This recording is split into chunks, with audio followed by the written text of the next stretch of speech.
ছোট্ট বন্ধুদের জন্য আজকে আমি নিয়ে এসেছি ছোটদের একটা গল্প। গল্পের নাম দুটি ছাগলের গল্প। একটা সবুজ জঙ্গলের মাঝখান দিয়ে বয়ে যাচ্ছিল একটা নদী, আর তার উপরে ছিল একটা কাঠের সেতু। একদিন ঘাস খেতে খেতে দুটো ছাগল সেই জঙ্গলে পৌঁছালো। তারা সেই সেতুর দুদিকে ছিল।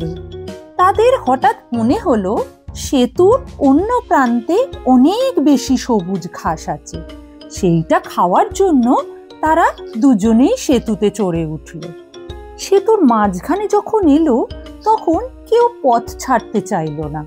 তারা ভাবলো কে আগে আরেক প্রান্তে পৌঁছালো। সেই জন্য তাদের দুজনের মধ্যে খুব মারামারি শুরু হয়ে গেল।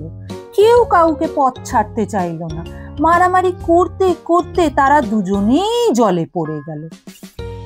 তাহলে এই গল্প থেকে একটাই নীতি শিক্ষা আমরা শিখতে পারি যে জেদি স্বভাবের হার নিশ্চিত। কেমন লাগলো তোমাদের গল্পটা? ভালো লেগেছে তো? আজকে তাহলে চলি, টাটা।